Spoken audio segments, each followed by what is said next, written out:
We just really talked about the process. Sometimes I'll share the message, sometimes I won't, but we just talked about the process, and the process is what produces results, and just being completely locked into the process, where when you know I kind of correlate it to somebody shooting a free throw, right? When you get taught to. Actually, I haven't done real well with my correlations with things, so maybe I don't want to get into this. Uh, but when you're shooting a free throw, we're taught, have a process in that, right? However many dribbles that you have, and then shoot. Why do you do that, right? You do that because when the gravity of the moment seems high, or the crowd's yelling and screaming, trying to get you to miss the free throw, or anything like that, you focus on the process so you can, with your dribbles, so you can shoot and give yourself the best chance to shoot. So that's my analogy. I actually, I'll hold my analogies from here on out. What was your free throw routine? One dribble. One dribble. It was interesting because I asked a couple of the guys what their I didn't want to think about it too much, so boom, right. And I asked some of these guys what theirs were, and it was interesting to see some of their routines. Zach Bonds was funny. He said he wasn't a great free throw shooter, so he changed it a bunch. So he had a couple different ones. I shared a story that I was like 6 of 14 from the line one game. I didn't change it, but went back and really worked on it. And the next game, I was like 14 to 15 from the line. But I wanted them to know from that I did a good job getting to the hoop. So there was part of that reason why I told that too.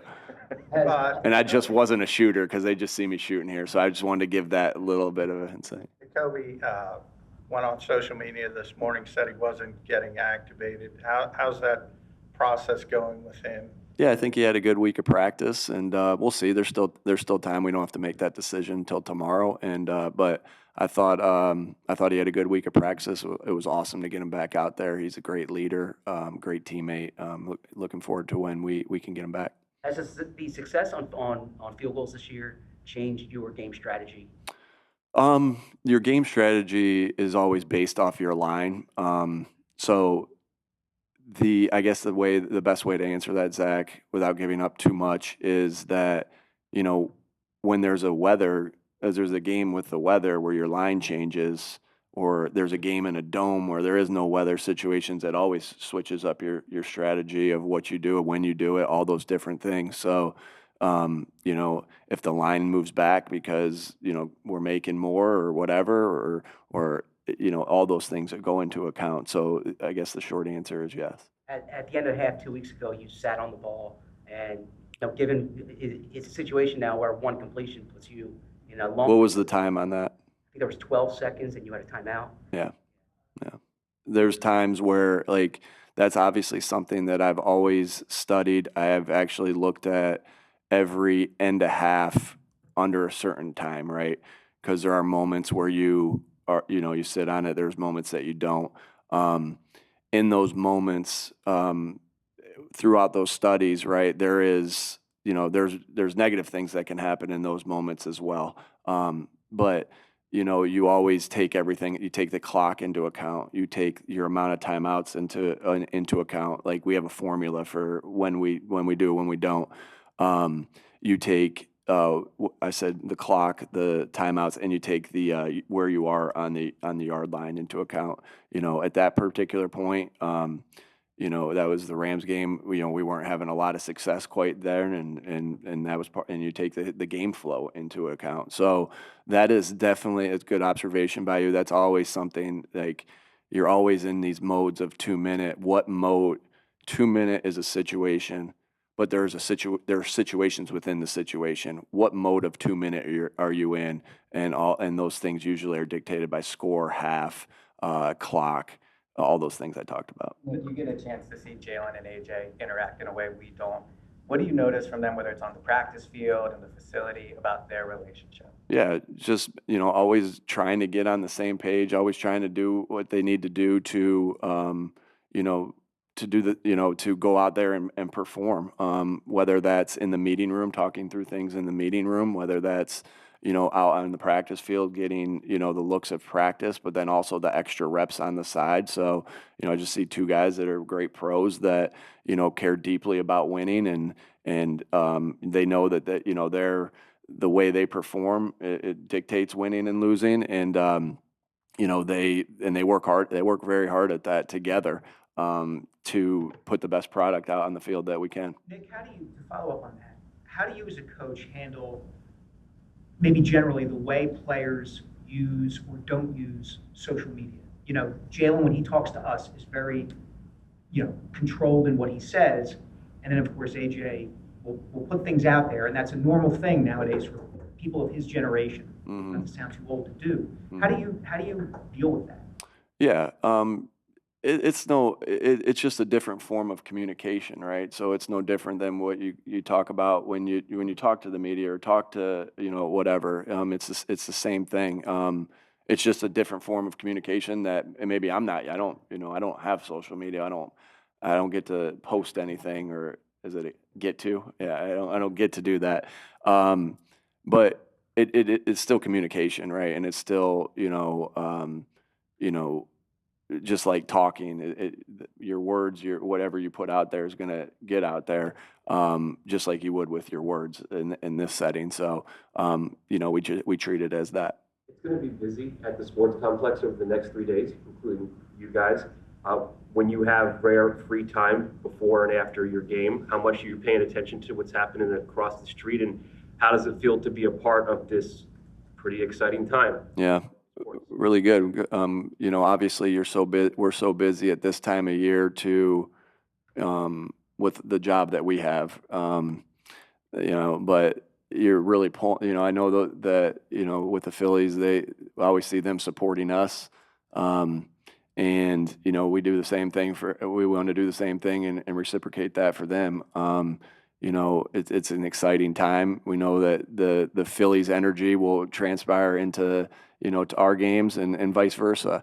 So, wish them the best of luck. Appreciate you asking me that. I wouldn't have brought it up on my own, but wish them the best of luck. It'll be exciting to watch them play.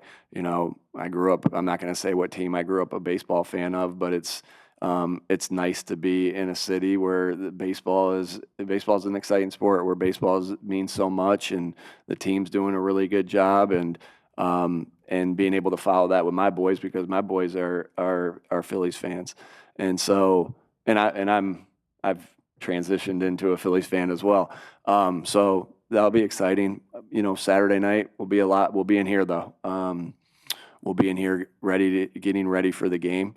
We'll be in meetings at that particular time.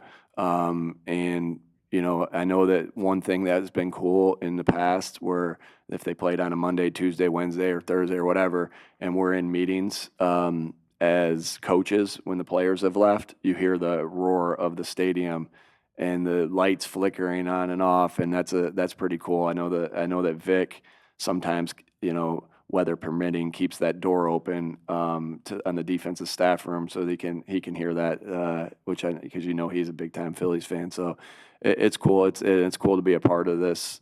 What a great sports town, and and it's an exciting time. Vic said earlier this week, the big test for Keely Ringo will be to see how he improves from his week 1 start, his first start. What have you noticed from him maybe during practice this week? Any uptick maybe in confidence or the way he's handling himself? Yeah, I think he's had a good week. Excited for all our guys, going into this week. It's been a good week of preparation and focusing on our process. And Keely's, been doing a really good job with that, to get himself ready to play.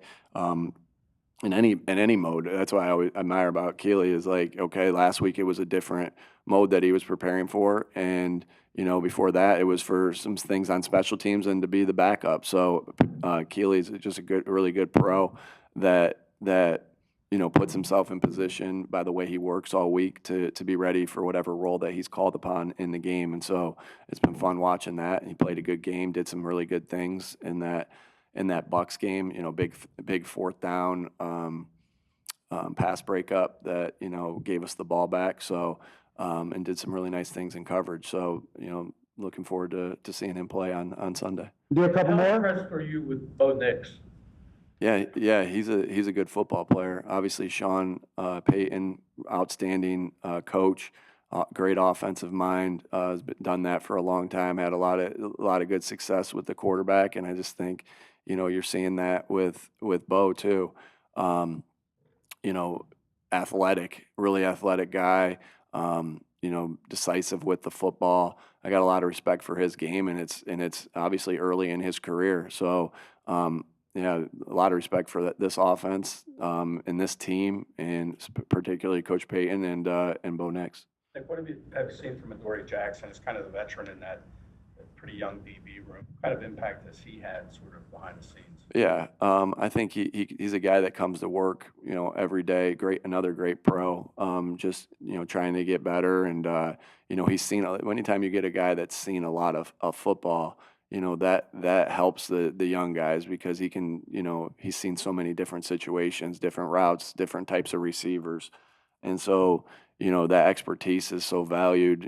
Think about that back with Cam and Jason Kelsey, and you think about that back with Jordan and Jalen Carter with with Fletcher Cox. Then you get an opportunity to have a guy in here that's seen a lot of football, and that's good. And we talked about that also with Marcus Epps helping Reed early in Reed's career. So that's always valuable.